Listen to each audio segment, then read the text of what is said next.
മിത്രങ്ങൾ നമുക്കെത്ര ശിവ ശിവ, വിഷ്ണു ഭക്തന്മാരില്ലേ ഭുവനത്തിൽ. മായ കാട്ടും വിലാസങ്ങൾ കാണുമ്പോൾ ജാല കാട്ടും വിലാസങ്ങൾ ഗോഷ്ഠികൾ. മിത്രങ്ങൾ നമുക്കെത്ര ശിവ ശിവ, എത്രയെത്ര മിത്രങ്ങളാണുള്ള. വിഷ്ണു ഭക്തന്മാരില്ലേ ഭുവനത്തിൽ, വിഷ്ണു ഭക്തന്മാരാരും ഈ ലോകത്തിലില്ലേ. മായ കാട്ടും വിലാസങ്ങൾ കാണുമ്പോൾ ജാല കാട്ടും വിലാസങ്ങൾ ഗോഷ്ഠികൾ. മനുഷ്യർ കാട്ടുന്ന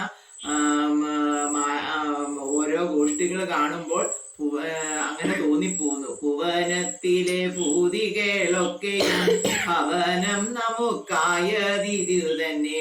ഭുവനത്തിലെ ഭൂതികളൊക്കെയും ഭവനം നമുക്കായതിതു തന്നെ. വിശ്വനാഥൻ പിതാവു നമുക്കെല്ലാം, വിശ്വദാത്രി ചരാചര മാതാവും.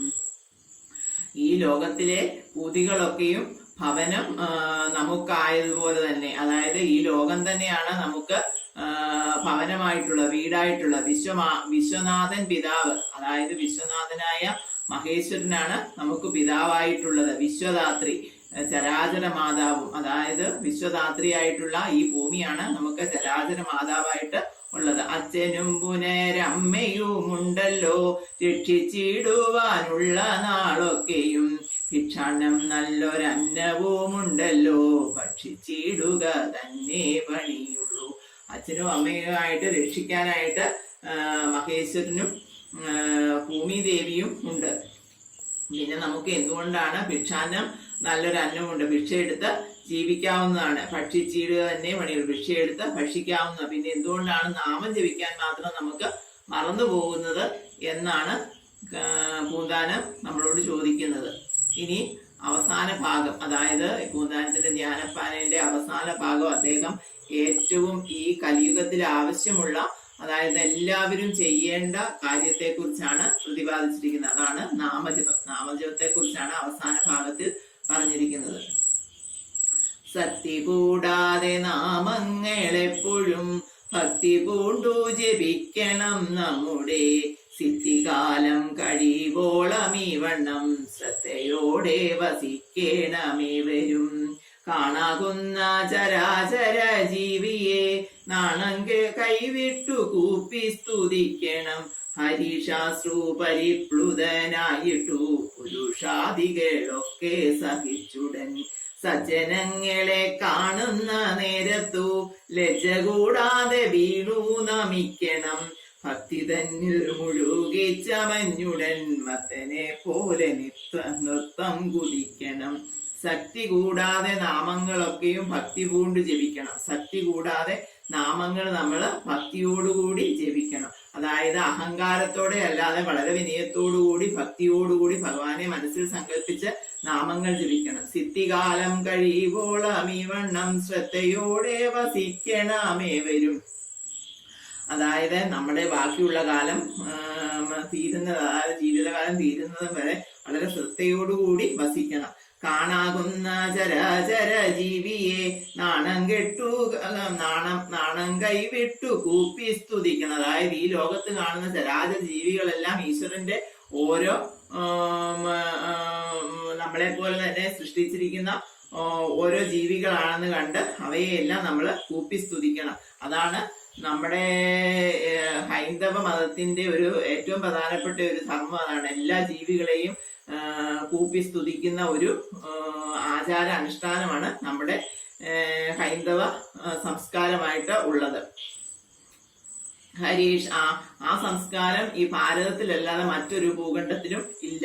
ഹരീശാസ്ത്രു പരിപ്ലുതനായിട്ട് പുരുഷാദികളൊക്കെ സഹിച്ചുടൻ. അതായത് ഭഗവാനെ സേവിച്ച് ഭഗവാനെ പ്രാർത്ഥിക്കുമ്പോൾ കണ്ണുകളിൽ നിറയുന്ന ആ സന്തോഷ അശ്രുക്കളോടുകൂടി പുരുഷാദികളൊക്കെ സഹിച്ച് ജീവിക്കണം. സജ്ജനങ്ങളെ കാണുന്ന നേരത്ത് ലജ്ജ കൂടാതെ വീണു നമിക്കണം. പണ്ടൊക്കെ നമ്മളെ പഠിപ്പിച്ച അധ്യാപകരെ, അതുപോലെ കന്യാസ്ത്രീകള്, സ്വാമിമാര്, അങ്ങനെയൊക്കെ ഉള്ള ആൾക്കാരെ കാണുമ്പോ ഇങ്ങനെ ഇപ്പം ബസ്സിലൊക്കെ യാത്ര ചെയ്യാൻ നമ്മൾ എഴുന്നേറ്റിട്ട് അവർക്ക് സീറ്റ് കൊടുക്കും. ഇന്നത്തെ പിള്ളേരെ കണ്ടിട്ടുണ്ട്. ഇന്നത്തെ പിള്ളേരെ അങ്ങനെയൊന്നും ചെയ്യാറില്ല. അവരെ മൈൻഡ് പോലും ചെയ്യുകയില്ല. അങ്ങനത്തെ ഒരു സംസ്കാരത്തിലേക്കാണ് നമ്മൾ ഇപ്പൊ പുതിയ തലമുറ വന്നുകൊണ്ട് അതിൽ നിന്നൊക്കെ അവരെ പറഞ്ഞ് മനസ്സിലാക്കി അവർക്ക് അതിനുള്ള ശിക്ഷണങ്ങൾ നമ്മൾ കൊടുത്ത് അവരെ വളർത്തേണ്ടതാണ്. അതായത് ഒരു പ്രായമായവരെ അതുപോലെ നമ്മൾ ബഹുമാനിക്കപ്പെടേണ്ടതായ വ്യക്തികളോ കാണുമ്പോൾ നമ്മൾ അവിടെ ബഹുമാനിക്കണം. അവരെ ബഹുമാനിക്കുന്ന ആ സംസ്കാരം നമ്മൾ മക്കൾക്ക് പറഞ്ഞു കൊടുത്ത് വളർത്തണം. ഭക്തി തന്നിൽ മുഴുകിച്ചമഞ്ഞുടൻ മത്തനെ പോലെ നൃത്തം കുതിക്കണം. ഭക്തി തന്നിൽ മുഴുകി, ഭക്തി അതായത് ഭക്തനിൽ ഭക്തി ഭഗവാൻ വന്ന് നിറഞ്ഞു കഴിയുമ്പോൾ നമ്മൾ പരിസരം പോലും മറന്ന് നൃത്തം വെച്ച് അതിൽ ലയിക്കുമെന്നാണ് പറയുന്നത്. അതിനെ കുറിച്ചാണ് ഇവിടെ പറഞ്ഞിരിക്കുന്നത്. മത്തനെ പോലെ നൃത്തം കുതിക്കണം പാരിലിങ്ങനെ സഞ്ചരിച്ചിടുമ്പോൾ പ്രാരാബ്ദങ്ങൾ അശേഷമൊഴിഞ്ഞിടും. ഇങ്ങനെ പാരും, അതായത് നമ്മുടെ മനസ്സിൽ എപ്പോഴും ഭഗവാനെ നിരൂപിച്ചുകൊണ്ട് നമ്മൾ നമ്മുടെ കർമ്മങ്ങൾ ചെയ്തു കഴിഞ്ഞാല് അത് ഭഗവാന് ഈ പ്രാരാബ്ദങ്ങളെല്ലാം ഒഴിഞ്ഞു പോകും. പ്രാരാബ്ദങ്ങൾ എന്ന് പറഞ്ഞാൽ നമ്മൾ ചെയ്യുന്ന കർമ്മത്തിന്റെ ഫലം നമുക്ക് പ്രാരാബ്ദമായിട്ട് വരും. അത് കഴിഞ്ഞ ജന്മത്തിൽ ചെയ്ത സഞ്ചിത ഫലങ്ങൾ രണ്ട് രീതിയിലുണ്ട്. കർമ്മഫലങ്ങളെ സഞ്ചിത ഫലങ്ങളെന്നും സാധാരണ കർമ്മഫലങ്ങളെന്നും. സഞ്ചിത ഫലങ്ങൾ എന്ന് പറഞ്ഞാൽ നമ്മൾ തലമുറകളായിട്ട് നമ്മളെ പിന്തുടർന്നു പോകുന്ന ഫലങ്ങളാണ് സഞ്ചിത ഫലങ്ങൾ. മറ്റുള്ള ഫലങ്ങൾ എന്ന് പറഞ്ഞാൽ ഇപ്പൊ ചെയ്യുന്ന പ്രവൃത്തിയുടെ ഫലം അപ്പൊ തന്നെ കിട്ടുന്ന ഫലങ്ങൾ. അങ്ങനെ രണ്ട് ഫലങ്ങളുണ്ട് കർമ്മഫലം. അതിൽ സഞ്ചിത ഫലങ്ങൾ നമ്മളെ തലമുറകളായിട്ട് പിന്തുടരുന്നുണ്ട്. അപ്പൊ ഈ കഴിഞ്ഞ ജന്മത്തിൽ ചെയ്ത നീച പ്രവൃത്തികളുടെ ഫലം ഈ ജന്മത്ത് നമ്മളെ പിന്തുടരും. അതുപോലെ കർമ്മങ്ങളുടെ ഫലവും ഈ ജന്മത്ത് നമുക്ക് നല്ലതായി വരും. അപ്പം അതനുസരിച്ച് നമ്മൾ സഞ്ചിത ഫലങ്ങളും ചെയ്യണം, സാധാരണ കർമ്മഫലങ്ങളും അനുഭവിക്കണമെന്നാണ് പറയുന്നത്. വിധിച്ചിടുന്ന കർമ്മമൊടുങ്ങുമ്പോൾ പതിച്ചിടുന്നു ദേഹമൊരിടത്ത്. അതായത് നമ്മൾക്ക് ഈ ജന്മത്തിൽ എന്തൊക്കെ കർമ്മങ്ങളാണോ ചെയ്തു തീർക്കാനുള്ളത് അത് തീർത്തു കഴിയുമ്പോൾ ആര് പറഞ്ഞെന്ന് പറഞ്ഞാലും ആര് തടഞ്ഞെന്ന് പറഞ്ഞാലും നമ്മുടെ ദേഹം ഒരിടത്ത് വീഴും. കുതിച്ചിടുന്ന ബ്രഹ്മത്തെ കണ്ടിട്ടു കുതിച്ചിടുന്നു ജീവനും അപ്പോഴേ. അപ്പം ഈ പരബ്രഹ്മത്തെ കണ്ട്, അതായത് സാധാരണ നമ്മുടെ ഈ ജന്മത്തിലുള്ള കർമ്മങ്ങൾ അവസാനിച്ചു കഴിയുമ്പോൾ നമ്മുടെ ശരീരം വീണുപോകും. അപ്പം ആ വീഴുന്നതിന് മുമ്പായിട്ട് നമ്മൾ ഭഗവാനെ കണ്ട് ഭഗവാനിൽ ലയിച്ച് ആ ബ്രഹ്മത്തെ ബ്രഹ്മത്തിൽ ലയിക്കാൻ വേണ്ടി കുതിച്ച് ബ്രഹ്മത്തിലേക്ക് ജീവൻ കുതിക്കത്തക്ക രീതിയിൽ നമ്മുടെ പ്രവൃത്തി കൊണ്ട് നമ്മള് ആ ജീവനെ ആ അവസ്ഥയിലേക്ക് എത്തിക്കണമെന്നാണ് പറയുന്നത്. നാമം ജപിച്ച് ശക്തി വേറിട്ടു സഞ്ചരിച്ചിടുമ്പോൾ പാത്രമായില്ല എന്നതു കൊണ്ടിതും പരിതാപം മനസ്സിൽ മുഴുക്കേണ്ട തിരുനാമത്തിൻ മാഹാത്മ്യം കേട്ടാലും.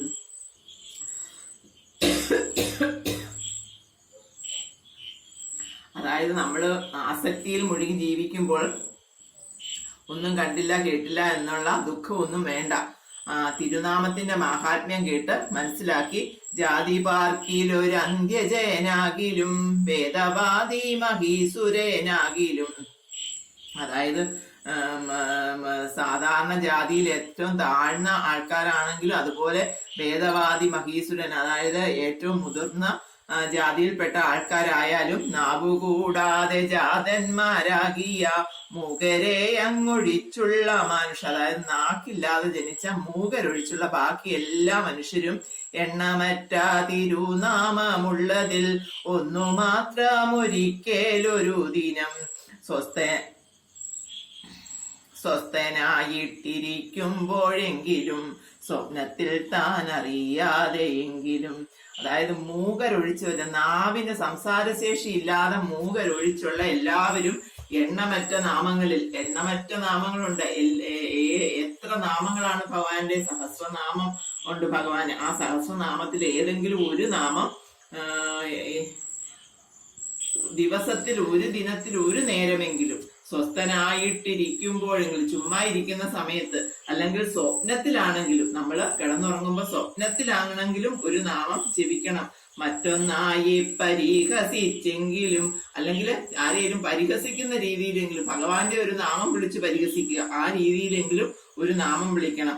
മറ്റൊരുത്തർക്കു വേണ്ടി എന്നാകിലും, അല്ല നമുക്ക് വേണ്ടിയല്ല, വേറൊരുത്തർക്ക് വേണ്ടി, ഒരു നാമം ജപിക്കുക. അങ്ങനെയാണെങ്കിലും ജപിക്കണം. ഏതു ദിക്കിലിരിക്കലും തന്നെ നാവു കൊണ്ടിതു ചൊല്ലി എന്നാകിലും. ഏത് ദിക്കിലിരുന്നാലും നമ്മുടെ നാവ് കൊണ്ട് ഒരു നാമമെങ്കിലും ഒരു ദിവസം ജപിക്കണം. അതുമല്ലൊരു നേരമൊരു ദിനം ചെവി കൊണ്ടിതു കേട്ടുവെന്ന. ഇതൊന്നും പറ്റിയില്ല, ഒരു നാമം പോലും ഭഗവാന്റെ ഒരു ദിവസം ജപിക്കാൻ സാധിച്ചില്ല.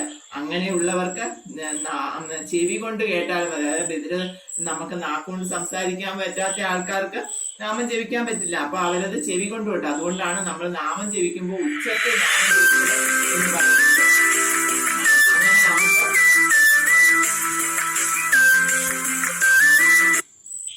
ഉച്ചത്തിൽ നാമം ജപിക്കുമ്പോൾ അത് മറ്റുള്ള ജീവജാലങ്ങൾക്ക്, അതായത് നാമം ജപിക്കാൻ മനുഷ്യർക്ക് മാത്രമേ പറ്റുള്ളൂ. നാമം ജപിക്കാൻ പറ്റാത്ത നമ്മുടെ പരിസരത്തുള്ള മറ്റുള്ള ജീവജാലങ്ങൾക്കും കൂടി ആ നാമം കേൾക്കാൻ വേണ്ടിയാണ് നമ്മൾ നാവ് കൊണ്ട് ഉച്ചത്തിൽ നാമം ജപിക്കണം എന്ന് പറയുന്നത്. അതിനാണ് ചെവി കൊണ്ട് കേട്ടാലും മതി. ജന്മസാഫല്യം അപ്പോഴേ വന്നുപോൽ ബ്രഹ്മസായുജ്യം കിട്ടിയിടുമെന്നല്ലോ. അങ്ങനെ നാമം ജപിച്ചാൽ ജന്മസാഫല്യം വന്ന് ബ്രഹ്മസായുജ്യം കിട്ടും. ബ്രഹ്മത്തില് എത്തിച്ചേരും. വാർത്തകോപി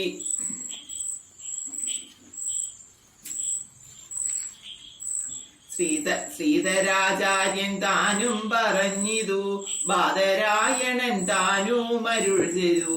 ഇത് ശ്രീധരാചാര്യർ പറഞ്ഞു തന്നിട്ടുള്ളതാണ്. ബാദരായണനും അരുൾ ചെയ്തിട്ടുണ്ട്. ഗീതയും പറഞ്ഞിടുന്നതിങ്ങനെ. ഗീതയിൽ ഭഗവാനും ഇത് പറഞ്ഞു തന്നിട്ടുണ്ട്. വേദവും ബഹുമാനിച്ചു ചൊല്ലുന്നു, ആമോദം പൂണ്ടു ചൊല്ലുവിൻ നാമങ്ങൾ.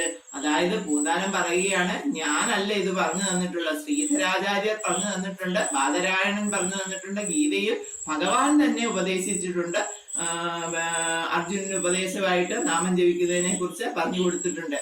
ആമോദം പൂണ്ടു ചൊല്ലുവിൻ നാമങ്ങൾ, ആനന്ദം പൂണ്ടു ബ്രഹ്മത്തിൽ ചേരുവാൻ. അതായത് സന്തോഷത്തോടുകൂടി നിങ്ങൾ നാമം ജപിക്കൂ. കുറച്ചു നേരമെങ്കിലും നാമം ജപിച്ച് ആ ബ്രഹ്മത്തെ അറിയാൻ ശ്രമിക്കുക, ഭഗവാനെ അറിയാൻ ശ്രമിക്കൂ എന്നാണ് പറയുന്നത്. മതിയുണ്ടെങ്കിലൊക്കെ മതിയിതു തിരുനാമത്തിൻ മാഹാത്മ്യമാമിതു. അതാ മതിയുണ്ടെങ്കിൽ, മതി എന്ന് പറഞ്ഞാൽ ബുദ്ധി ഉണ്ടെങ്കിൽ മതി ഈ തിരുനാമത്തിന്റെ മാഹാത്മ്യത്തെ കുറിച്ച് മനസ്സിലാക്കുക. പിഴയാകിലും പിഴകേടെന്നാകിലും തിരുവുള്ളാമരുൾക ഭഗവാനെ. അവസാനം അദ്ദേഹം പറയാണ്, പിഴയാണേലും പിഴകേടാണേലും എല്ലാം ക്ഷമിച്ച് ഭഗവാനെ മാപ്പാക്കണേ എന്ന് പറഞ്ഞ് ആ പൂന്താനത്തിന്റെ ജ്ഞാനപ്പാന ഇവിടെ പൂർത്തിയാക്കുകയാണ്. നമ്മൾ വളരെയധികം ആഴത്തിൽ പഠിക്കേണ്ട ഒരു ചെറു കാവ്യമാണ് ഈ ജ്ഞാനപ്പാന. അതിലെ ഓരോ വാക്കുകളും നമ്മുടെ ജീവിതത്തിനെ വളരെയധികം സ്വാധീനിക്കുന്ന ഒരു ചെറിയ കാവ്യം. ചെറിയ കാവ്യം എന്ന് പറയുമ്പോൾ, കാവ്യം എന്ന് പറയുന്നത് വലുതാണ്, എന്നാൽ ചെറിയ കാവ്യം എന്ന് തന്നെ പറയത്തക്ക രീതിയിലുള്ള ഒരു കൃതിയാണ്. ഭക്തിയിൽ ലയിച്ച് പൂന്താനം അദ്ദേഹത്തിന്റെ സ്വന്തം ആ ജീവിതത്തിൽ നിന്നും അദ്ദേഹത്തിനുണ്ടായ ആ അനുഭവങ്ങളിൽ നിന്നും ഭഗവാനെ സേവിച്ച് ഭഗവാനിൽ നിന്നുണ്ടായ അനുഭവങ്ങളും എല്ലാം ചേർത്ത് വെച്ച് അദ്ദേഹം കടഞ്ഞെടുത്ത്, അതായത് നമ്മള് പാല് ഉറയൊഴിച്ചു വെച്ച് വെണ്ണ കടഞ്ഞെടുക്കുന്നത് പോലെ ആ ഭഗവാന്റെ ഭക്തിയിൽ നിന്ന് കടഞ്ഞെടുത്ത്